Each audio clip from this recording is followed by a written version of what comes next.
ক্যাম্পাসের সবচাইতে সুন্দরী নারীর জন্য আই লাভ ইউ। ढूंढने को जमाने में जब वफा निकला, मैं ढूंढने को जमाने में जब वफा निकला।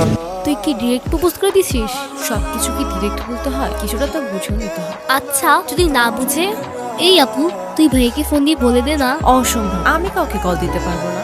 ভয় পাচ্ছিস তুই? ও বাঘ নাকি ভালো, যে ওকে ভয় পাবো? আচ্ছা তোর দেওয়া লাগবে না, আমি দিচ্ছি। তিথি, আমি ফোন দিতে নিষেধ করছি, কাউকে ফোন দিবি না। হ্যালো, আসসালামু আলাইকুম। ওয়ালাইকুম আসসালাম, কে বলছেন? ভাইয়া আমি তিথি, আপু কি যেন আপনাকে বলবে। কি বলবো আমি? ভালো আছেন? কে অনু? আপনি আমার ভয়েস চিনলেন কি করে? চিনবো না কেন, তুমি তো আর আননোন কেউ না, না চেনার কি আছে? আচ্ছা, কালকে কি আপনি ভার্সিটিতে আসবেন? এটা বলতে কল দিছো? না মানে কালকে কি দেখা করতে পারবো? শিওর, কখন? ক্লাস শেষে। কি বলে? আরে বাস দে। আরে